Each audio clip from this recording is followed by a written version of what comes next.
حاضرین مجلس السلام علیکم. آپ سے التماس ہے ایک مرتبہ سورہ ہم 3 مرتبہ سورہ اخلاص کی تلاوت کر کے بانی مجلس کے تمام مرحومین کو ثواب پہنچائیں.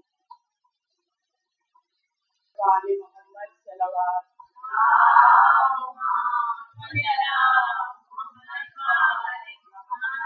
برائے خوشنودی رحمت للعالمین امیر المومنین سیدۃ النساء العالمین صلوات.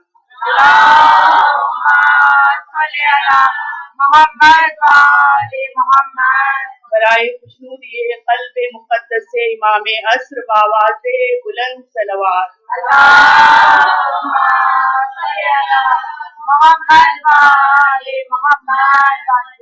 سورۃ المبارکۃ الفاتحہ.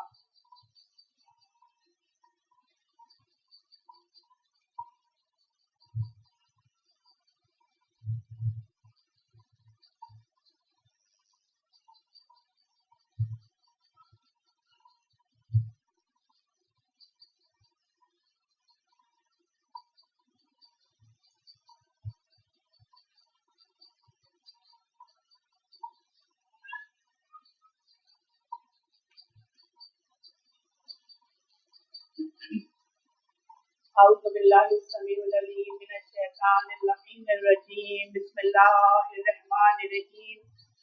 ولا حول ولا قوۃ الا باللہ العلی العظیم. حسبنا اللہ ونعم الوکیل نعم المولا ونعم النصیر. رب اشرح لی صدری ویسر لی امری واحلل عقدۃ من لسانی یفقهوا قولی.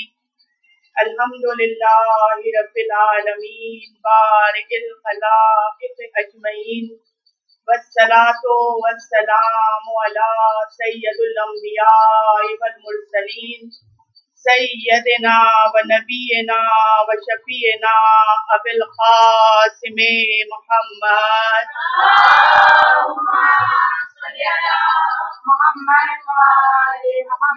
وعلى اہل بیتہ الطیبین الطاہرین المعصومین المظلومین الہداۃ المہدیین ولعنۃ الدائمۃ علی اعدائہم اجمعین الذین اذھب اللہ عنہم الرجس وطہرہم تطہیرا.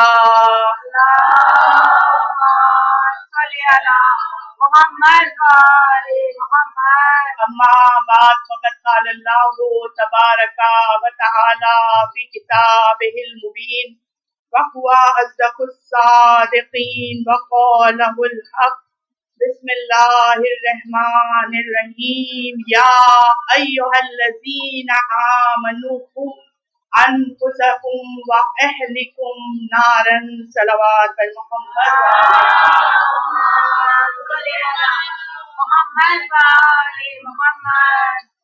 سب سے پہلے پروردگار اعظم کی بارگاہ میں ہم شکر گزار ہیں کہ اس نے ہمارے لیے پھر سے ایک مرتبہ یہ موقع فراہم کیا کہ ہم اپنی اس عبادت کو جاری اور ساری رکھیں، اور انشاءاللہ یہ جو 5 مجالس ہیں ان کے ذریعے ہم اپنی معرفت میں اضافہ کریں. اہل بیت علیہ السلام کی جو ٹیچنگز ہیں، جو تعلیمات ہیں، ان کے ذریعے ہم اپنی زندگیوں کو، اپنے کردار کو آراستہ کریں، اپنے بچوں کی بہترین سے بہترین تربیت کریں، ان معصومین کی تعلیمات پر عمل کر کے انشاءاللہ. اور پروردگار عالم اور اہل بیت کے بعد میں بہت شکر گزار ہوں اپنی بہت پیاری بہن مہجبین باجی کی کہ جو اتنے خلوص سے ان مجالس کا انعقاد کرتی ہیں. پروردگار انہیں بہترین اجر عطا فرمائے. شہزادی فاطمہ زہرا بہترین اجر عطا فرمائے کہ ہم سب انتہائی شکر گزار ہیں جس طرح وہ اس خلوص سے صف اعضاء کو ہر سال برپا کرتی ہیں. اور یہ صرف مجالس ہی نہیں، اس کے علاوہ بھی جو ان کی خدمات ہیں، دعا ہے اللہ سے کہ ان کی تمام جو خدمات ہیں ان سب کو پروردگار قبول فرمائے، ان کی توفیقات میں اضافہ کرے، ان کو، ان کے شوہر اور ان کے بچوں کو صحت سلامتی اور دین اور دنیا میں कामयाबियां और कामरानियां इनायत फरमाए। सलवात पर मोहम्मद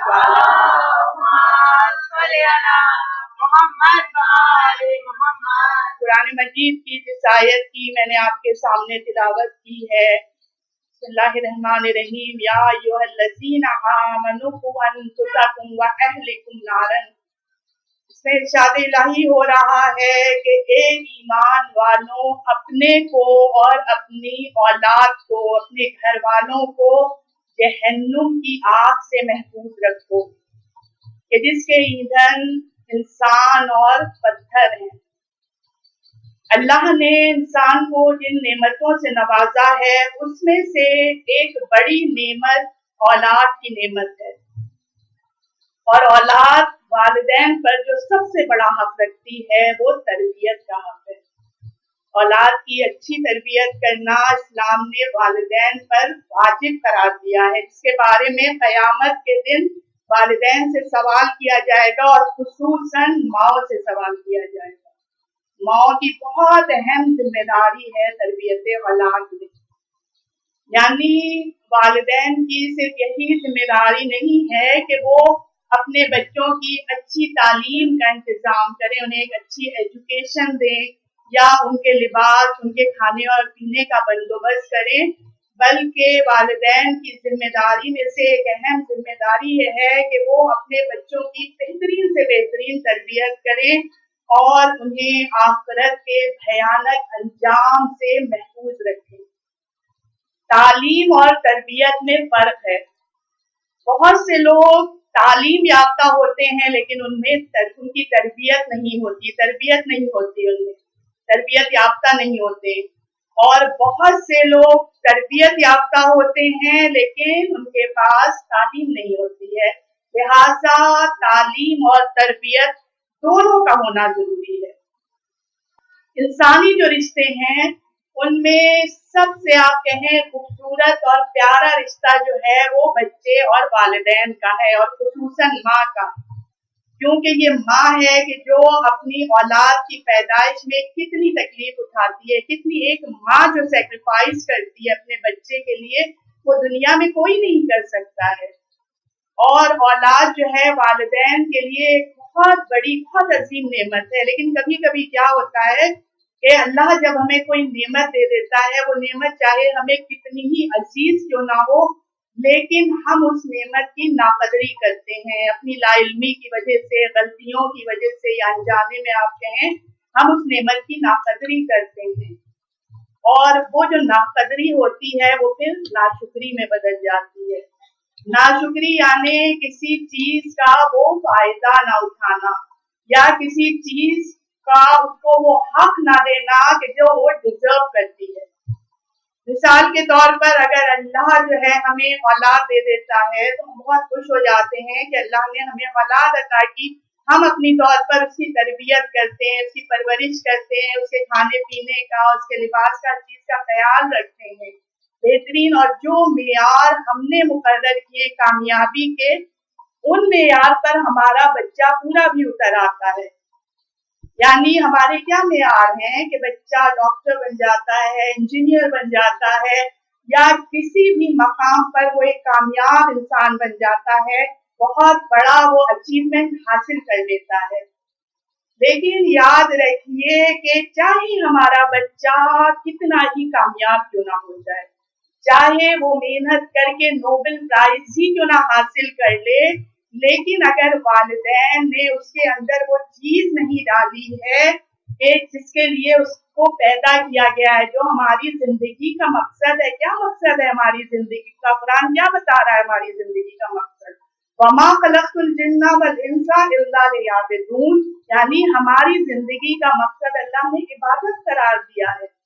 तो हमारे बच्चे कितने ही कामयाब क्यों ना हो जाए, एक नहीं कितनी PhDs क्यों ना कर ले, कितनी ही फील्ड्स के मास्टर क्यों ना हो जाए, लेकिन अगर हमारा बच्चा अल्लाह से दूर है, दीन से दूर है, शरीयत से दूर है, वाजिबात से दूर है, नमाज से दूर है, तो याद रखिए कि गोया उसने अपने आप को जाये कर दिया है।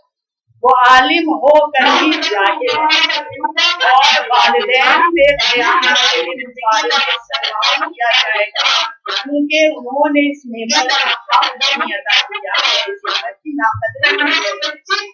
अल्लाह जो कुरान कह रहा है हमारे लिए है, हमारे लिए आज़माइश के लिए कैसे तरबियत करते हैं, हमें जान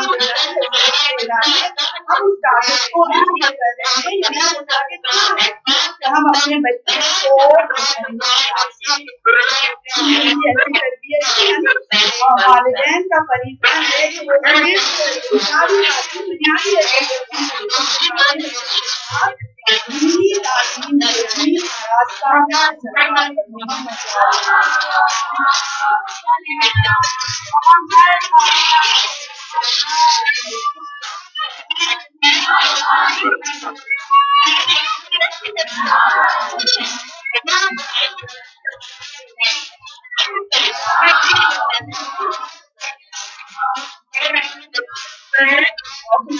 माँ पर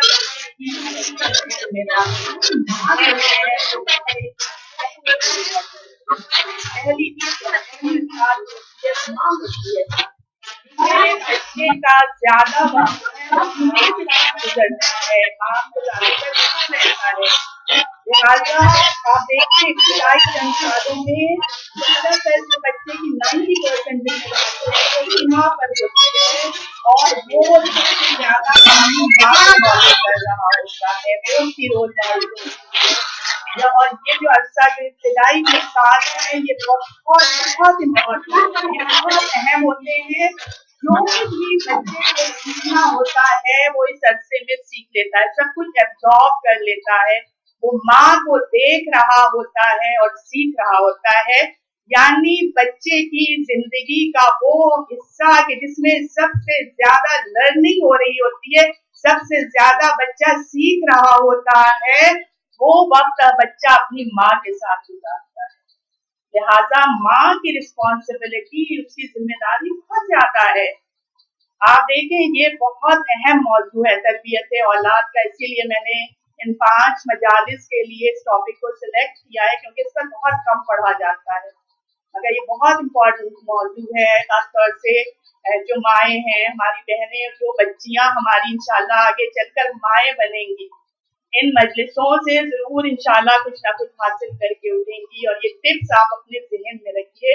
इंशाल्लाह आपकी तरबियत, बच्चों की जब आप तरबियत करेंगी ये टिप्स आपके काम आएंगे।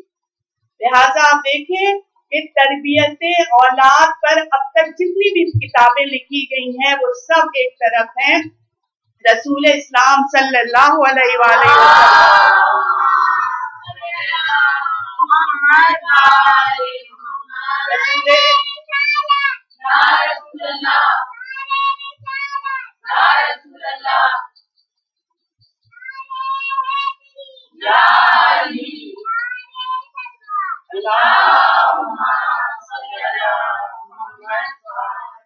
नूरानी हदीस यकीनन आपने सुनी होगी, बेहतरीन हदीस है रसूल की, जिसमें रसूल ने तरबियत के 3 हिस्से बना दिए हैं कि अपने बच्चे की तरबियत उसकी ग्रोथ के हिसाब से करो, उसकी एज के हिसाब से करो। क्या फरमा रहे हैं रसूल के पहले 7 साल यानी पैदाइश से और 7 साल तक बच्चा जो है तुम्हारा बादशाह है, तुम्हारा सरदार है, तुम उसके गुलाम हो, और दूसरे 7 साल यानी 7 से लेके 14 साल तक बिल्कुल इसके ऑपोजिट है, बिल्कुल इसके बरक्स है, यानी अब बच्चा तुम्हारा गुलाम है और तुम बादशाह हो, तुम सरदार हो।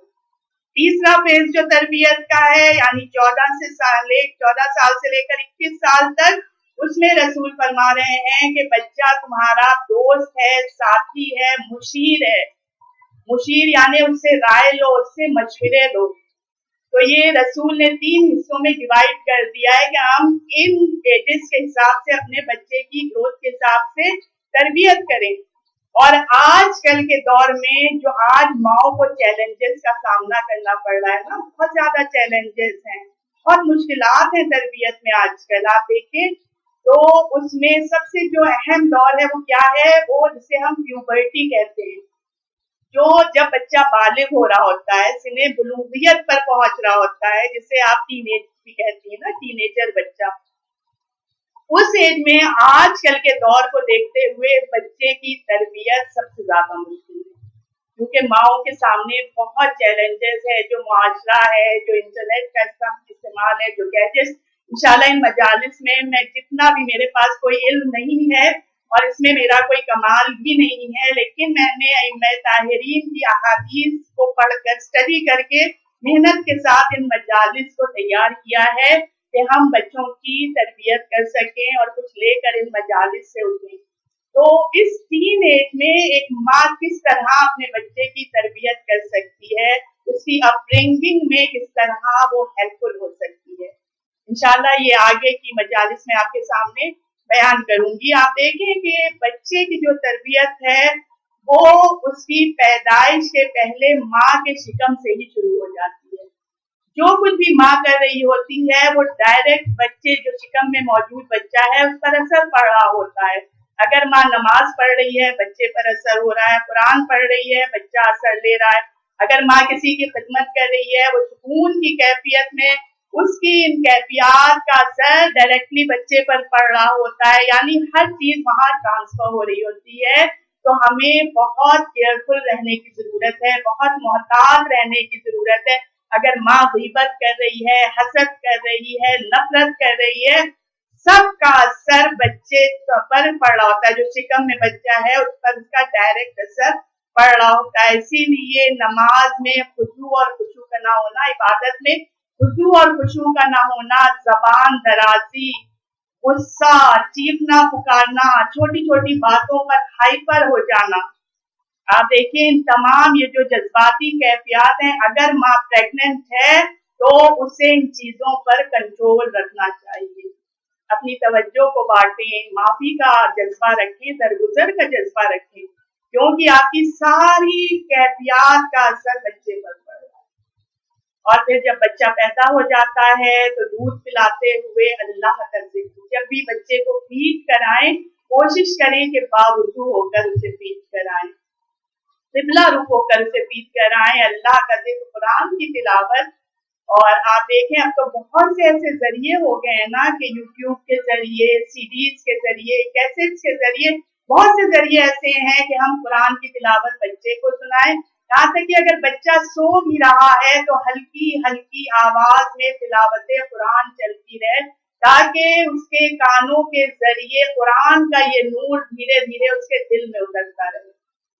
फिर उसके बाद जब बच्चा पैदा हो, बोलने लगता है, जब काबिल होता है कि वो बोलने लगे, आप याद रखिए जो मेरी बच्चियां, मैं उनसे खास तौर से कहूंगी, ये एज बहुत इम्पोर्टेंट होती है। जब बच्चा बोलना शुरू करता है तो सबसे पहले उसे तौहीद का सबक सिखाएं, कलमा सिखाएं, छोटे छोटे सूरे, छोटी छोटी आयात सिखाएं, और सबसे ज्यादा जरूरी है कि वहदानियत का कॉन्सेप्ट क्लियर करें। ये चीज बहुत जरूरी है। मैं कॉन्सेप्ट की बात जरूर करूंगी और बार बार यही कहूंगी कि अगर माँ एजुकेटेड नहीं है, अगर माँ तालीम याफ्ता नहीं है, अगर माँ के कॉन्सेप्ट क्लियर नहीं है इस्लाम के बारे में, अगर माँ इस्लाम को जानना, इस्लाम को समझना, इस्लाम पर अमल करना नहीं जानती होगी, तो याद रखिए कि उसके बच्चे के दिल और जहन पर कुछ भी नहीं उतरेगा। वो अपनी चोट जमीन पर जरूर मारेगा, जिसे हम नमाज कहते हैं, लेकिन वो कभी नमाज से, कभी अल्लाह से मोहब्बत नहीं कर सकेगा। जरूरी है कि बच्चों की तरबियत से पहले माएं अपनी तरबियत करें, वो अपने कॉन्सेप्ट को क्लियर करें, क्योंकि उनकी जड़ें ही जो है वो पुख्ता नहीं होती हैं। आप देखें आज हर माँ के पास अच्छे अच्छे फोन्स हैं, हर माँ के पास, और जो मेरा ऑब्जर्वेशन है वो यही है कि घर में जो सबसे एक्सपेंसिव फोन होता है वो माओं के पास होता है, और शायद सबसे कम इस्तेमाल करना भी माओं को ही आता है। तो आप देखिए, लेकिन हम कभी कोशिश ही नहीं करते हैं कि हमारे पास कितने अच्छे अच्छे फोन हैं, हम कभी गूगल करके या किसी वीडियो के जरिए या किसी आलिम से पूछकर अपने बच्चों को दीन के लिए गाइड करें। अगर माँ बच्चे को दीन में गाइड नहीं कर रही है तो याद रखिए कि तरबियत में एक बहुत बड़ा फला है। اور یہ جو ہے نا یہ پہلے سال سے لے کر 9 سال تک آپ یاد رکھیے جو بھی جڑیں مضبوط ہونا ہوتی ہیں دین کے لیے وہ اسی ایج میں ہو جاتی ہیں۔ آپ اکثر ماؤں کو کہتے ہوئے سنتی ہوں گی نا کہ جو آپس میں باتیں ہوتی ہیں کہ میرا بچہ تو بہت اچھا تھا بہت، لیکن ادھر وہ یونیورسٹی جانا اس نے شروع کیا وہ ہاتھ سے نکل گیا۔ کیوں نکل گیا؟ کیونکہ ہم نے صحیح طور پر بچے کو ایجوکیٹ نہیں کیا ہے، صحیح طور پر اس کی جڑوں کو مضبوط نہیں کیا ہے، جو ایج تھی اس میں اس کی جڑوں کو پختہ نہیں کیا ہے۔ اور اسی لیے ورنہ اگر ہم اس ایج میں دین میں اپنے بچے کو پختہ کر دیں تو وہ کہیں بھی دنیا میں چلا جائے، کسی ملک میں بھی چلا جائے، کسی بھی یونیورسٹی میں چلا جائے، آپ یاد رکھیے وہ کبھی بہکے گا نہیں، کیونکہ اس کی جو ویلیوز ہیں جو دین ہے وہ ہمیشہ اس کے ساتھ رہے گا۔ تو لہٰذا یہ بہت امپورٹنٹ ایج ہے کہ اس میں ہم بچوں کو دین کی طرف راغب کریں۔ اور آپ نے سنا ہوگا سائنس کے حساب سے یہ جو ایج ہوتی ہے یعنی پیدائش سے لے کر 8 سال کی عمر، اس میں بچے کے دماغ میں کچھ ایسے نیورونس ہوتے ہیں کہ اگر ان کو اس وقت آپ استعمال کر لیں تو بچے کا دماغ کا وہ حصہ جو ہے پوری زندگی کام کرتا ہے۔ یعنی وہ کیا ہے، حفظ کرنے کی جو صلاحیت ہوتی ہے، یاد کرنے کی، میمورائز کرنے کی صلاحیت اس وقت زبردست طریقے سے کام کرتی ہے۔ اور آپ بھی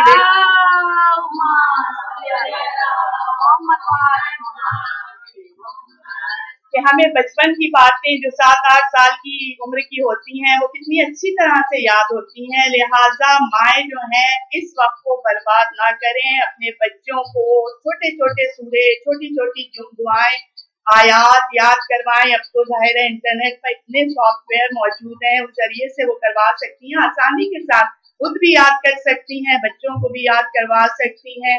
اور ایک بات کی اور ضرور کوشش کریں کہ بچوں کو ریڈنگ کی، کتابیں پڑھنے کی عادت ضرور ڈالیں چھوٹے سے سن سے، کیونکہ اگر بچے کتابیں پڑھنے کے عادی ہوتے ہیں تو ان کا مزاج کم بگڑتا ہے، کم آئے پر آپ دیکھیں کہ وہ بچے بہت زیادہ سمجھدار ہوتے ہیں، انٹیلیجنٹ ہوتے ہیں، جن کو شروع سے بکس یعنی صرف کورس کی کتابیں نہیں، جو اچھی بکس الگ سے ہیں ان کو بھی پڑھنے کی عادت ڈالیں تو وہ بچے کم ہائپر ہوتے ہیں بنسبت ان بچوں کے کہ جن کو کتابیں پڑھنے کی عادت نہیں ہوتی ہے۔ اور دوسری چیز تربیت کے حوالے سے جو بہت ضروری ہے خصوصاً آج کل کے دور میں، کیونکہ آج ہم جس زمانے میں رہ رہے ہیں اس میں چیزیں بہت تیزی سے آگے بڑھ رہی ہیں۔ آپ دیکھیں بہت تیزی سے چینجز آ رہے ہیں، چیزیں کتنی تیزی سے آگے بڑھ رہی ہیں۔ اس لیے میں ہمیشہ ہر ماں سے کہتی ہوں کہ ہم کو ہمیشہ اپنے بچے سے ایک قدم آگے رہ کر چلنا ہوگا۔ اگر آج ٹیکنالوجی کا استعمال ہے تو خدا را اس ٹیکنالوجی کو برا کہہ کر اس سے دوری اختیار نہ کیجیے، کیونکہ بچوں سے پہلے ہمیں ان چیزوں کا علم ہونا چاہیے، کیونکہ ایک ماں کو بچے کی جو سوشلائزنگ ہے، جو سوشل نیٹورک پر اس کی ایکٹیویٹیز ہیں، ایک ماں کو مانیٹر کرنا ہے نا، ماں کو دیکھنا ہے۔ جب ماں ہی نہیں جانتی ہوگی کہ یہ انٹرنیٹ کی دنیا کیا ہے، یہ کیسی دنیا ہے، تو وہ اپنے بچے کی رہنمائی کیسے کرے گی، بچے کو کیسے گائیڈ کرے گی۔ اکثر والدین یہ کہتے ہیں کہ ہمارے بچے تو ہم سے زیادہ جانتے ہیں، تو آپ یاد رکھیے کہ یہ تربیت ہم صحیح نہیں کریں، ہمیں بچوں سے زیادہ علم ہونا چاہیے تاکہ ہمیں استعمال کرنا آنا چاہیے ان چیزوں کو، کیونکہ ہر چیز کے دیکھیں برے پہلو بھی ہیں، اچھے پہلو بھی ہیں۔ اس چیز کو استعمال کرنے پر ہے کہ ہم کس چیز کو کیسے استعمال کر رہے ہیں۔ لہٰذا ان چیزوں کو برا کہنے کے بجائے ماؤں کو ان چیزوں کا علم ہونا چاہیے تاکہ وہ یہ دیکھ سکیں کہ بچے ان چیزوں کا صحیح استعمال کر رہے ہیں یا نہیں کر رہے ہیں، ان کو گائیڈ کر سکیں۔ لہٰذا یہ بہت ضروری ہے کہ جو چیزیں بھی اس زمانے میں جو گیجٹس آ رہے ہیں، بچوں سے زیادہ پہلے ماؤں کو ان کا علم ہونا چاہیے، اور پھر اس کے بعد ہی ہم بچوں کی صحیح تربیت کر سکیں گے انشاءاللہ۔ صلوات کہتے ہیں۔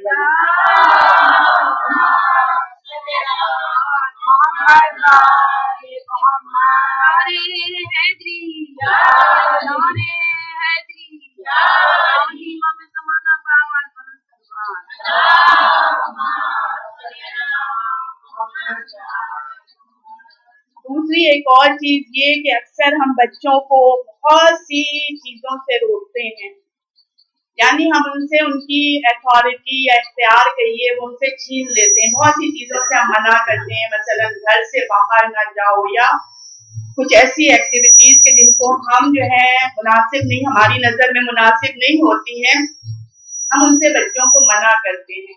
आप मुझे ये बताइए कि अंबिया ने जो हमारी तरबियत, अंबिया भी तरबियत करने के लिए आए थे ना, रसूल भी तरबियत करने के लिए आए थे, माँ भी वही काम करती है, माँ भी मुरब्बी है, माँ भी तरबियत करने वाली है ना। जो नबियों का काम है वही माँओं का काम है।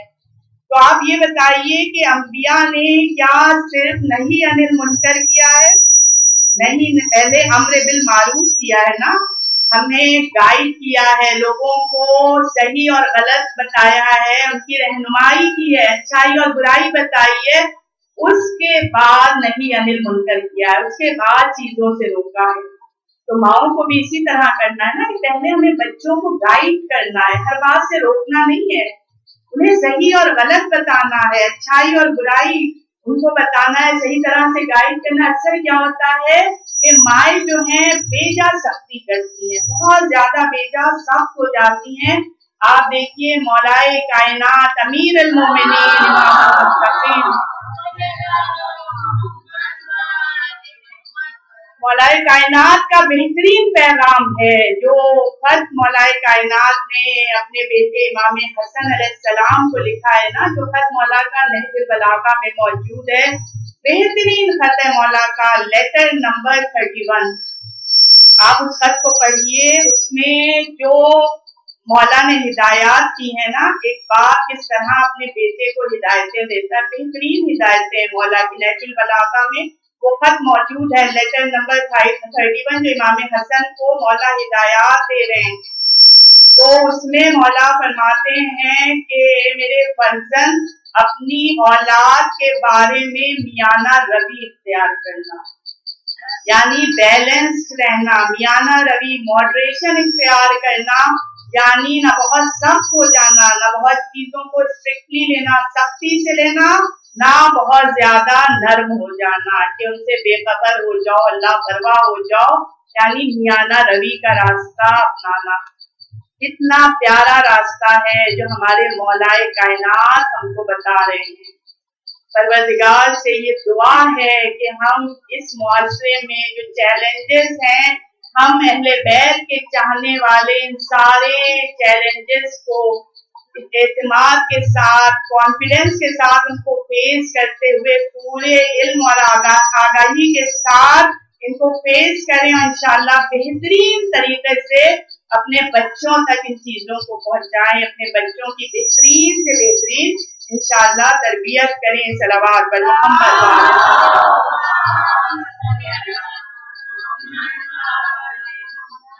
लेकिन जब बात ट्रेन करने की आती है, बच्चों की तरबियत या उनकी ट्रेनिंग की आती है, तो उसमें जो एक चीज है जो बहुत ज्यादा जरूरी है और मैं समझती हूँ कि हर एज पर ये बात बहुत ज्यादा जरूरी है, और वो बात क्या है कि हम एक दूसरे की इज्जत का ख्याल रखें, बच्चों को इज्जत दें, बच्चों को बहुत रिस्पेक्ट दें, ये चीज बहुत जरूरी है।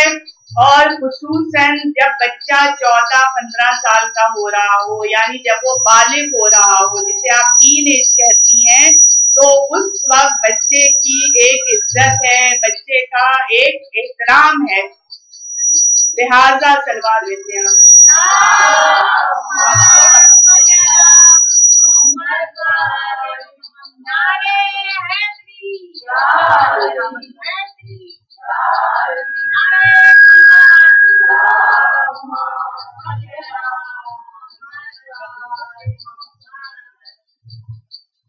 लिहाजा इस एज में बच्चों को बहुत हमें इज्जत देना है, खास तौर से जब बच्चा जो है बालिग हो रहा हो, उसकी एक इज्जत, उसका एक एहतराम होता है।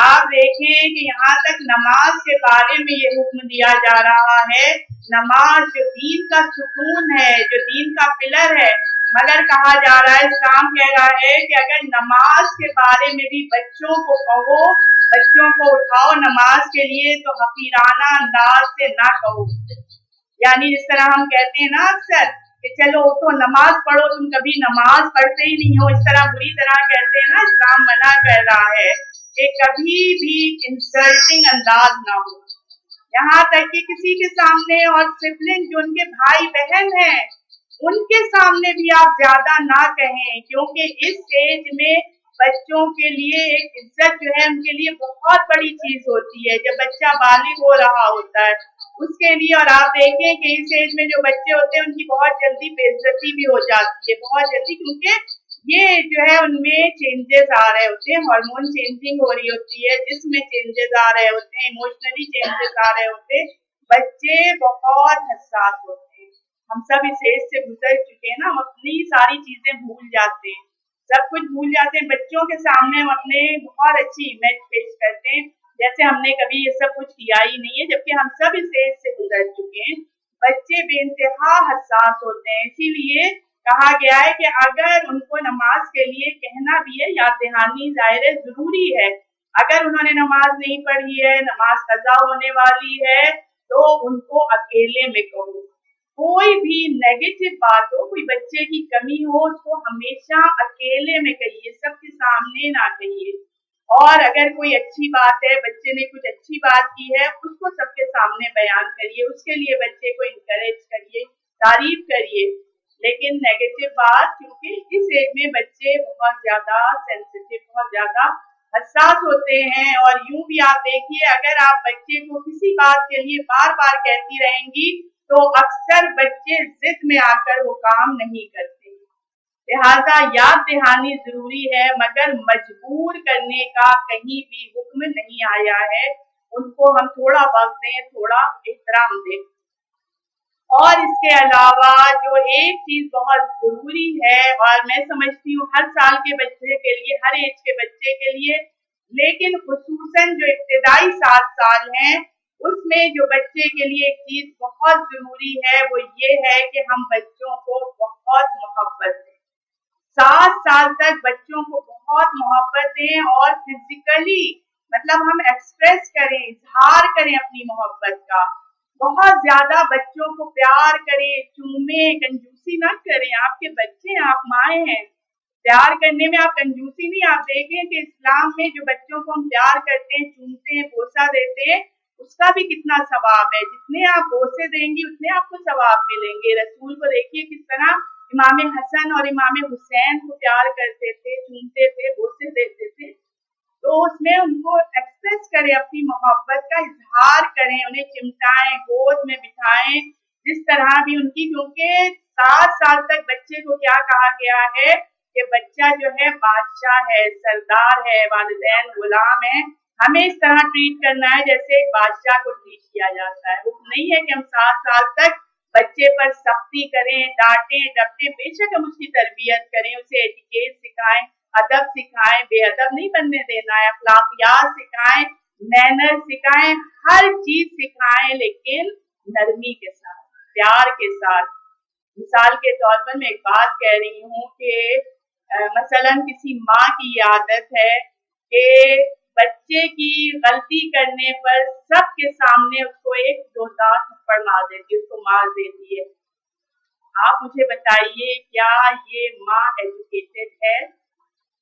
क्या ये तालीम याफ्ता माँ है? क्या ये अपने बच्चे की तरबियत उस तरह कर रही है कि जो वो बच्चे को बनाना चाह रही है? क्योंकि एजुकेटेड होने का मतलब सिर्फ ये नहीं है कि आपके पास कोई अच्छी डिग्री हो। एजुकेटेड होने का मतलब सिर्फ ये नहीं है कि आप अंग्रेजी अच्छी बोलते हो, आप इंग्लिश में फ्लुएंट हो, नहीं। एजुकेशन यानी तालीम, इल्म की जो तारीफ मौलाए कायनात अमीर अल मोमिनीन अलैहिस्सलाम नहजुल बलागा में जो मौला इल्म की तारीफ बयान कर रहे हैं, क्या फरमाते हैं मौला कि साहिबे इल्म वो है कि जिसके पास जो नॉलेज हो, जो इल्म हो, उस नॉलेज, उस इल्म पर वो अमल करे, और उसके अंदर हिल्म हो यानी टॉलरेंस हो, बर्दाश्त हो।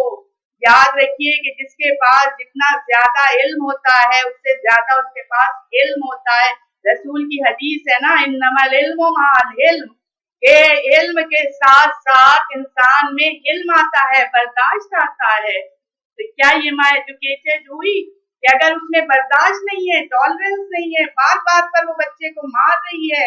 और आप देखें इस्लाम क्या कह रहा है कि अगर कोई बच्चे को इतनी जोर से मार दे कि उसके निशान पड़ जाए तो उसका कफारा है इस्लाम में, उसका फाइन है। और खुसूसन इब्तिदाई 7 सालों में तो हुक्म है कि बच्चे से बहुत हमें नरमी से पेश आना है, बिल्कुल डांट डपट नहीं करना है। जो भी सिखाना है, जो भी तरबियत माओ को करना है, वो बहुत नरमी, बहुत मोहब्बत से करना है। यहाँ तक के हुक्म है कि अगर हम बच्चों को पुकारें भी तो बहुत मोहब्बत से, बहुत इज्जत और इकराम से पुकारें, इज्जत के साथ, प्यार के साथ पुकारें। क्योंकि इस्लाम में है कि अगर कोई माँ, अक्सर जो माएँ होती हैं, कभी कभी गुस्से में बच्चों को बहुत गलत अल्फाज से पुकारती हैं, गुस्से में बहुत बुरे तरीके से। इस्लाम कहता है अगर कोई माँ बच्चे को गलत अल्फाज में पुकारती है तो ये उसका कत्ले नफ्सानी है, यानी ये बच्चे की सारी सलाहियतों को, उसके टैलेंट को, उसके कॉन्फिडेंस को, उसके एतमाद को खत्म कर देता है। लिहाजा जब भी बच्चों को पुकारें, अच्छे नामों से पुकारें, प्यार और मोहब्बत से पुकारें। कि जिस तरह आप हदीसे किस्सा पढ़ती रहती है ना, किस तरह हमारी शहजादी हदीसे किस्सा में इमाम हसन और इमाम हुसैन को पुकार रही हैं,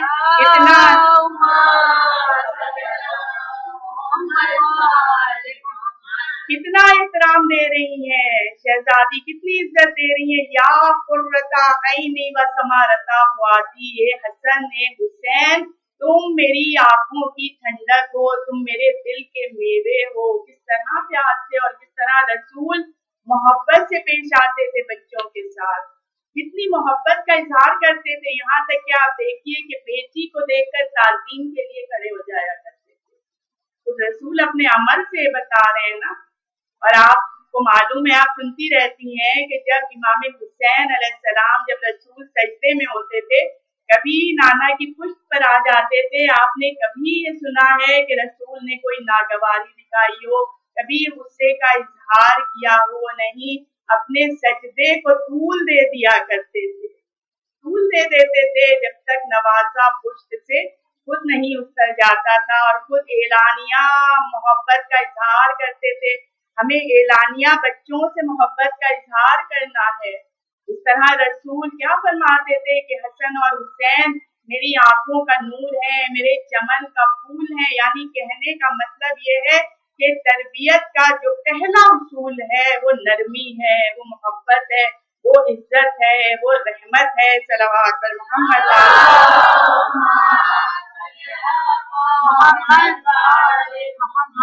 याद रखिए कि तरबियत जो होती है तो वो रोल मॉडलिंग से होती है, रोल मॉडलिंग से होती है, सिर्फ नसीहतों से नहीं होती है कि हम सिर्फ नसीहतें करते रहें। नहीं, बच्चों की तरबियत से पहले वालिदैन को, खुसूसन माँ को अपनी तरबियत करना है, अपने बच्चों के लिए अपने को नमूने अमल बनाना है। हम ये समझते हैं कि हम लंबे लंबे लेक्चर्स देते रहेंगे, लंबी लंबी नसीहतें करते रहेंगे तो हमारे बच्चे बहुत नेक बन जाएंगे, चाहे हमारा अमल इसके खिलाफ ही क्यों ना हो।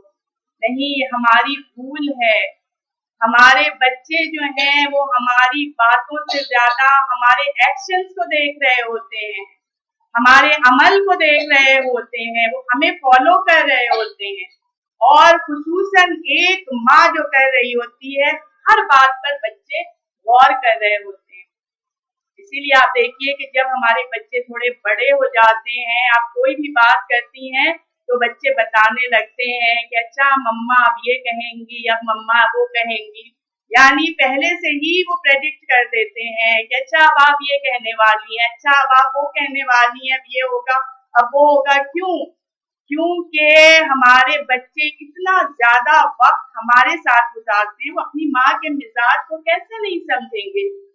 लिहाजा जो भी क्वालिटीज, जो भी सिफात हम अपने बच्चों के अंदर लाना चाहते हैं, जैसी उनकी तरबियत करना चाहते हैं, पहले हम अपनी तरबियत करें, उन क्वालिटीज को हम अपने अंदर लेकर आए, उसके बाद हम बच्चों की सही तरबियत कर सकेंगे, क्योंकि हमारे बच्चे हमारी एक एक बात पर गौर कर रहे होते हैं कि किसी के साथ, लोगों के साथ हमारा क्या बिहेवियर है, कैसा हम सलूक कर रहे हैं।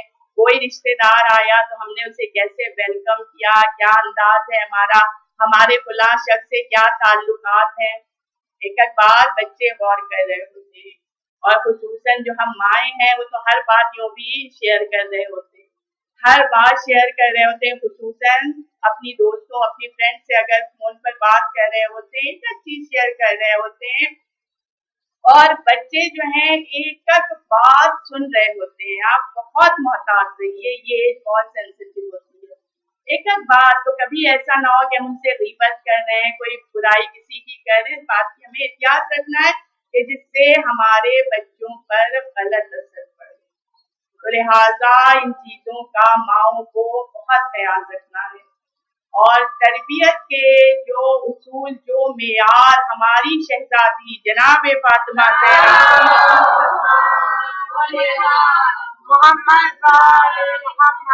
शहजादी ने जो मेयार बताए हैं, उसको फॉलो करने में आज भी हमारे लिए कोई दुश्वारी नहीं है। आप देखिए किस तरह तरबियत कर रही है शहजादी के। जब रसूल मस्जिद में खुतबा देते थे तो इमाम हसन और इमाम हुसैन को ये इजाजत नहीं थी कि वो घर में रहें, फौरन शहजादी मस्जिद की तरफ भेज दिया करती थी। और आप सुनते रहते हैं, वाकया बहुत मशहूर है कि क्या तरीका था इमाम हसन का कि मस्जिद से आकर माँ को बिल्कुल रसूल के लहजे में खुतबा बयान करते थे, माँ से खुतबा बयान फरमाया करते थे, लफ्ज़ ब लफ्ज़ उसी तरह बयान फरमाया करते थे। आज हमारे बच्चे जाते हैं और हमारा अंदाज क्या होता है, तो पूछते ही नहीं है। कभी मजलिस में जाते हैं, कभी हम नहीं पूछते कि तुमने क्या सुना, और अगर पूछते भी हैं तो अंदाज क्या होता है, अच्छा मजलिस से आए हो, क्या सुना वहाँ। नहीं, आप शहजादी का अंदाज देखिए, जुमला सुनिए, किस तरह से पूछती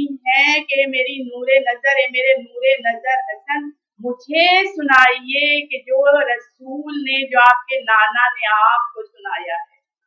इस अंदाज से शहजादी पूछती हैं, और फिर किस तरह से इमाम हसन बयान करते हैं। शहजादी को ये इतनी पसंदीदा आदत थी इमाम हसन की, जो ये आदत थी बयान करने की, कि मौलाए कायनात से तज़किरा करती है कि जब हसन आते हैं मस्जिद से तो लफ्ज़ ब लफ्ज़ बिल्कुल रसूल के अंदाज में खुतबा उसी तरह बयान करते हैं।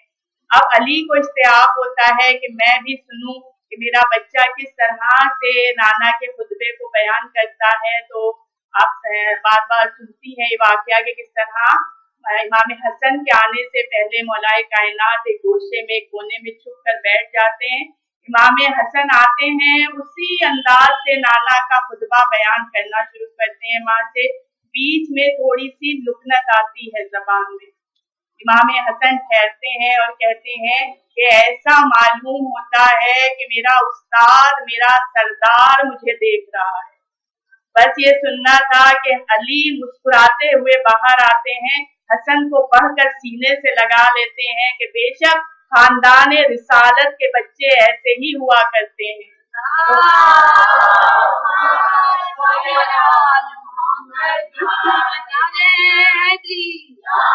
नारे बूसरी, नारे कंबरी, नारे खैबरी, नारे सफदरी, नारे गदीरी, नारे हैदरी, हैदरी, रामती इमाम ज़माना बाबास बुलंद।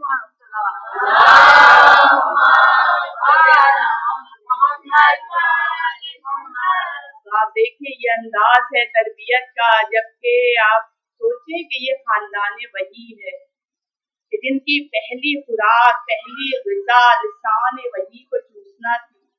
उनके लिए तो ये सब चीजें मामूली हैं, मगर ये सिर्फ हमारी तरबियत, हमारे दर्स के लिए ये एग्जाम्पल्स पेश किए हैं कि हम इनको मेयार बनाए तरबियत करने में। और बस आखिरी बात कि आप देखें कि तरबियत के सिलसिले में जो बहुत जरूरी चीज है वो क्या है, शादी से आगाज होता है, यानी लाइफ पार्टनर का सिलेक्शन, स्पाउस का सिलेक्शन, शरीके हयात का सिलेक्शन।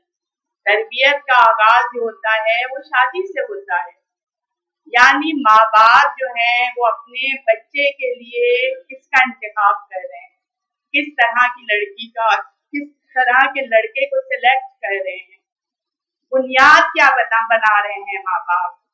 अगर बुनियाद वो दौलत को बना रहे हैं, हुस्न को बना रहे हैं, बैंक बैलेंस को बना रहे हैं, प्रॉपर्टी को बना रहे हैं, तो याद रखिए कि पहला ही स्टेप गलत हो गया, आगाज ही गलत हो गया। क्योंकि इस्लाम हमें जो क्राइटेरिया बता रहा है, जो बुनियाद बता रहा है, जो मेयार बता रहा है कि जब भी अपने बेटे के लिए बहू तलाश करो, बीवी तलाश करो, या बेटी के लिए दामाद तलाश करो, क्राइटेरिया हमें क्या बनाना है कि रसूल फरमाते हैं कि उसका दीन देखो, उसका अखलाक देखो, तकवा देखो। ये चीजें हमें देखना है। हम क्या देख रहे हैं, हमने क्या क्राइटेरिया बनाया हुआ है। सबसे पहले अगर हम दामाद ला रहे हैं तो हैंडसम हो, दौलतमंद हो, बैंक बैलेंस हो, घर कैसा है, ये सब चीजें, उसकी प्रॉपर्टी कितनी है, इन चीजों को हम अहमियत देते हैं। और अगर बहू, पिछले साल की जो मजलिसें अगर किसी के ज़हन में होगी, मैंने इस बारे में बहुत पढ़ा था, बहुत अवेयरनेस की जरूरत है। मैं इस मर्तबा फिर रिपीट कर रही हूँ कि जब भी हम बहू लाते हैं उसमें लिस्ट हमारी बहुत लंबी होती जाती है। और आजकल खास तौर से 3 शर्तें तो जरूरी हैं, लंबी हो, गोरी हो, स्लिम हो। ये 3 चीजें, यानी चाहे लड़का जैसा भी हो, बहू हमें ऐश्वर्या से कम नहीं चाहिए। यही हमारी कोशिश होती है ना, जबकि इस्लाम क्या कह रहा है, हमें दीन को मेयार बनाना है, अखलाक को, इल्म को मेयार बनाना है, तकवे को मेयार बनाना है। क्योंकि अगर किसी शख्स में तकवा होगा, खौफ खुदा होगा, याद रखिए कि वो आपकी बेटी को बहुत इज्जत देगा। जो अल्लाह का हुक्म मानता होगा, जिसमें अल्लाह का खौफ होगा, कभी आपकी बेटी की नाकदरी नहीं करेगा। वो अल्लाह के बंदों के साथ अच्छी तरह से पेश आएगा क्योंकि उसमें तकवा होगा। लिहाजा और एक और चीज जिसे मैं बार बार कहूंगी कि आजकल देखें आप, कितनी बच्चियां बैठी हुई हैं जिनकी एजेस निकल गई हैं, उम्रें गुजर गई हैं शादी की। प्यारी प्यारी बच्चियां हैं, एजुकेटेड बच्चियां हैं, तालीम याफ्ता बच्चियां हैं,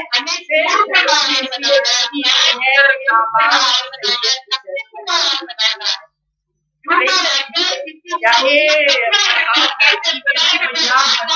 आ रहे हैं उनकी सैयद की शर्त में इन चीजों की बड़ी अहमियत, क्योंकि मैं इन चीजों में जुड़ा है वगैरह। अक्सर मेरे पास लोग आते हैं तो कभी कभी सुनने में आता हड्डी में आना, समझ में आज तक नहीं आया कि हड्डी से हड्डी, ये बोटी से बोटी मिलाना क्या होता है। इंसान को अहमियत दे रहा है, वो तकवे को दे रहा है, वो दीन को दे रहा है, वो अखलाक को दे रहा है, वो दे रहा है। अगर सैयद है,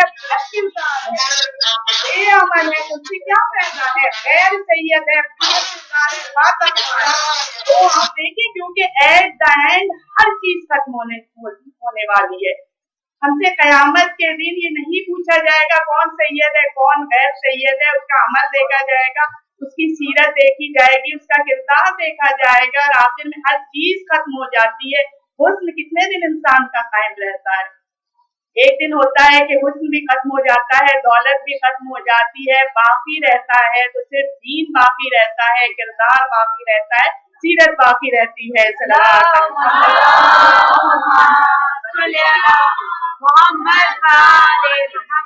लिहाजा शादी के बाद जब तरबियत का सिलसिला आए, बस आखिरी बात आपकी सहमत तमाम करूंगी कि जब तरबियत का, पहले हमें अपनी तरबियत करना है। जो हम रोल मॉडल बनेंगे अपने बच्चों के लिए, जो बच्चे हमको देखेंगे वही किरदार पेश करेंगे। अगर हम चीख कर बच्चों से बात करेंगे, बच्चे भी हमसे चीख कर बात करेंगे। आप देखती होंगी, आप बच्चों से चीख के बात करिए, बच्चे उसी अंदाज में जवाब देते हैं। अगर हम झूठ बोलेंगे, बच्चे भी झूठ बोलेंगे। अगर हम गलत, क्योंकि बच्चे गौर कर रहे हैं कि हमारी माँ कितनी गलत बयानी, अक्सर तो हम बच्चों से झूठ बुलवा देते हैं ना। कभी कोई आया, हमारा मिलने का दिल नहीं चाहा, हमने कहा जाकर कह दो कि अम्मा या अब्बा घर पर नहीं है। कभी फोन पर बात करने का नहीं मूड हुआ, कह दिया कि कह दो अम्मा सो रही। यानी हम खुद उन्हें गलत बयानी सिखा रहे हैं। कैसी तरबियत हम कर रहे हैं, इसमें बच्चों का क्या कसूर है। اور بچے سب سے زیادہ جو فالو کرتے ہیں وہ اپنی ماں کو کرتے ہیں نا. ہمیں بہت محتاط رہنے کی ضرورت ہے. اگر ماں شوہر کی رسپیکٹ کر رہی ہے بچے بھی کریں گے. اگر ماں والدین کا احترام کر رہی ہے بچے بھی کریں گے. اگر ماں اپنے ساس سسر شوہر کے والدین کو احترام دے رہی ہے بچے بھی دیں گے. خاص طور سے اگر آپ یہ چاہتی ہیں کہ آپ کی بیٹیاں سسرال میں جا کر ایک اچھا کردار پیش کریں تو آپ کو ان کے لیے رول ماڈل بننا پڑے گا. بچیاں جو آپ کو دیکھیں گی وہی سیکھیں گی. اگر ماں باپ میں رحمت کا ماحول نہیں ہے, ماں باپ میں لڑائی جھگڑے ہیں, آپ دیکھیں کہ اگر ماں کا موڈ ہر وقت آف رہتا ہے تو پھر وہ بیچارہ معصوم بچہ اس کی آپ کیا تربیت کریں گی. اگر ہم چاہتے ہیں کہ ہم اسلامی طور پر تربیت کریں اور خود ہم نماز سے دور ہیں, قرآن میں ہمیں کوئی دلچسپی نہیں ہے, تو پھر ہم کیسے اس کی اسلامی طور پر تربیت. ماؤں کو رول ماڈل بننا ہے نا. جب بچہ دیکھے گا کہ ادھر نماز کا وقت آتا ہے ادھر میری ماں مصلی پر آ جاتی ہے, میرا باپ جو ہے مسجد کی طرف چلا جاتا ہے, تو وہ ماں باپ کو فالو کرے گا, پھر انشاءاللہ وہ بھی اسی طرح نمازی بنے گا. اور بس آخری چیز کے صفائی کا بہت خیال رکھنا ہے. یہ میں نے ایک مجلس میں اور بھی کہا تھا, آج بھی کہہ رہی ہوں کہ صفائی کا خود بھی صاف رہیے, گھر کو بھی صاف رکھیے, لباس بھی صاف ہو, بچوں کو بھی صاف ستھرا رکھیے, کیونکہ بچوں کو ایک ہیلدی, ایک صاف ستھرا, ایک صحت مند ماحول مل سکے. صلوات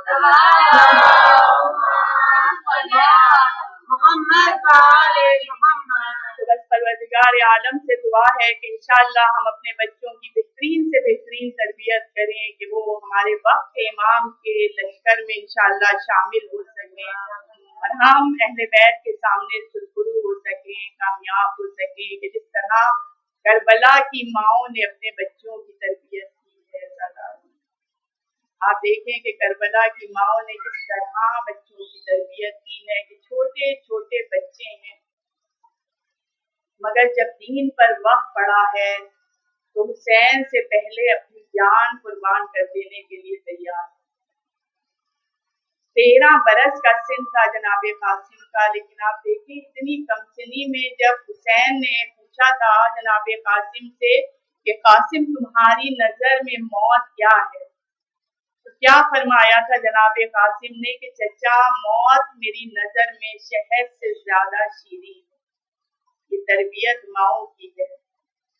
بس سزاداروں, خدا آپ کو کسی غم میں نہ رلائے سوائے غم حسین کے. بس لمبے مصائب نہیں پڑھوں گی کیونکہ آج کل اذان کا وقت جلدی آ رہا ہے. مختصر مصائب, بس یہ وہ ایام ہیں کہ جب اہل حرم کو رہائی ملی, قید خانے سے بیویاں رہا ہوئی ہیں. وہ قید خانہ تھا نا جہاں سردیوں کی اوس تھی, گرمیوں کی تپش تھی. جب بیویاں قید خانوں سے نکلی ہیں نا تو ان کی چہرے کی کھال چہروں سے الگ ہو چکی ہے. ان کے چہرے وہ چہرے نہیں رہے تھے کہ جب وہ جس طرح سے مدینے سے چلی تھی. ان کے دلوں پر اولادوں کے داغ تھے, بھائیوں کے داغ تھے, بھتیجوں کے داغ تھے. بس سزاداروں, جب رہائی ملی ہے زینب کی خواہش پر شام میں ایک مکان خالی ہوا ہے. وہ بی بی کہ جو آنسوؤں کی پیاسی ہے, جو بھائی کے پرسے کی پیاسی ہے, ایک مرتبہ کہا کہ شام میں ایک مکان خالی کرا دو تاکہ ہم دل کھول کر اپنے بھائی کا ماتم کر لیں. بس سزاداروں, بیویاں جب اس گھر میں آئی ہیں, اس مکان میں آئی ہیں, سب سے پہلے زینب نے مکان کی چھت پر علم عباس کو نصب کیا ہے اور اس علم کے سائے میں مجلسیں برپا ہوئی ہیں. آپ اس مجلسوں کا تصور کیجئے کہ جس مجلس کو پڑھنے والی علی کی بیٹی ہوگی. میری شہزادی خطیبہ شام کہلائی ہیں, تبرکات آتے رہے ہیں, سرحائے شہداء آتے رہے ہیں, اور شام کی عورتیں آنا شروع ہوئی ہیں. مجلسوں کا انعقاد کیا شہزادی نے. ہر روز کھڑی ہو کر ایک بیوی کو کھڑا کرتی تھی, کبھی ام رباب کو کھڑا کر کے علی اصغر اور سکینہ کے مصائب پڑھتی تھی, कभी उम्मे कुलसूम को खड़ा करके तारुफ करवा के अब्बास के मसाइब पढ़ती थी, कभी उम्मे लैला का तारुफ करवा के अली अकबर के मसाइब पढ़ती थी। बस ये 5 दिन हम एक एक माँ को कुर्सा देंगे करबला की। एक दिन वो आया आजादारों कि जब मजलिस का वक्त आया है, शहजादी खड़ी हुई, अब जो सर उठाकर देखा नजर पड़ी सर झुकाए हुए अपनी बड़ी भावज उम्मे परवा पर। एक मर्तबा उम्मे परवा का हाथ थाम कर शाम की औरतों के सामने लाकर खड़ा किया, कहा ए शाम की औरतों जरा इस बीबी को गौर से देखो, ये मेरी भावज उम्मे परवा है। अरे इसका सुहाग तो पहले ही लुट चुका था, इसकी गोद भी खाली हो गई। अरे ज़ैनब की ये हसरत थी कि मेरी ये बेवा भावज कभी मुझसे कुछ मांगे, क्योंकि ज़ैनब का डर तो वो डर था कि जहां से कभी कोई खाली हाथ वापस नहीं जाता था। अज़ादारों, आज भी कोई जब बीबी के रोज़े पर जाता है, शाम जाता है, अपनी हाजत को लेकर वापस आता है।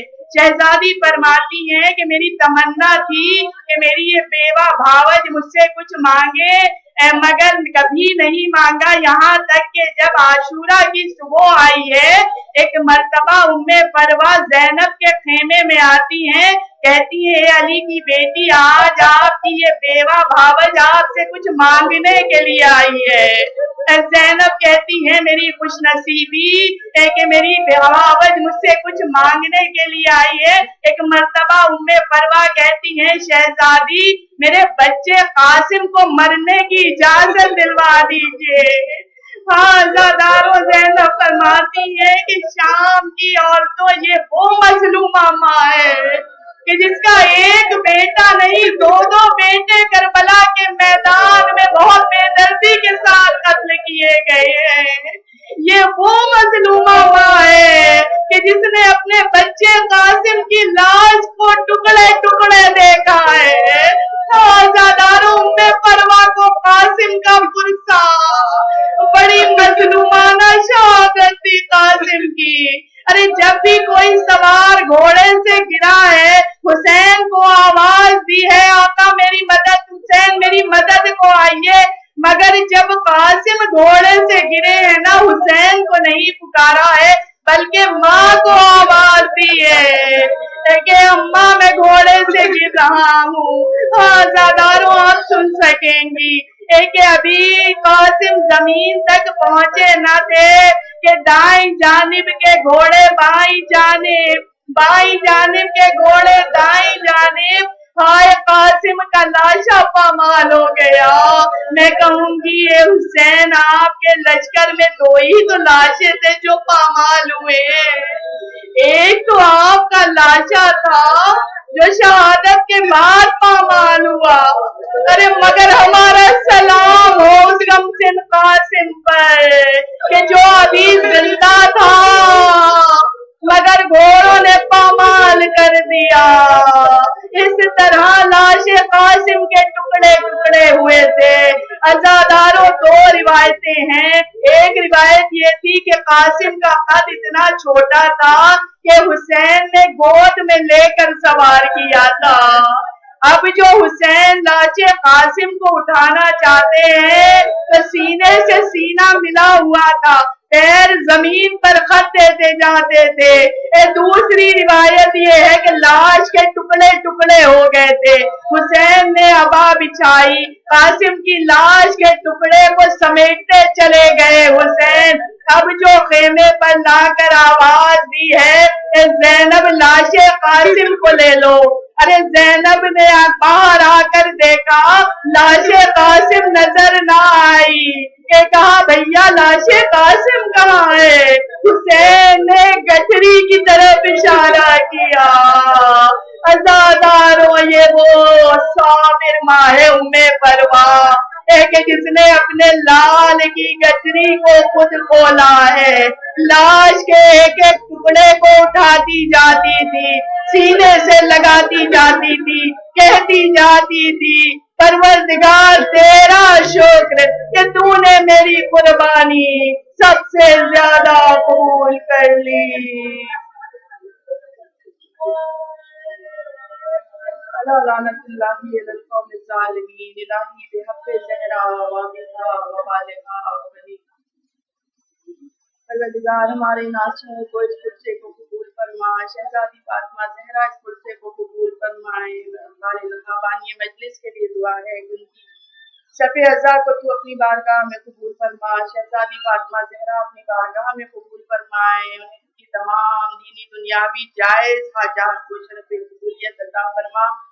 تمام حاضرین مجلس کے لیے دعا ہے، جو بیمار ہیں تمام بیماروں کو شفا عطا فرما، جو پریشان ہیں ان کی پریشانیوں کو دور کر دے، جو لا ولد ہیں انہیں اولاد صالح عطا فرما، جو بے روزگار ہیں انہیں غیر سے بہترین روزگار عطا فرما۔ ہمارے قوم کی جو بچیاں ہیں انہیں بہترین گھر اور بہترین ور ملے انشاءاللہ۔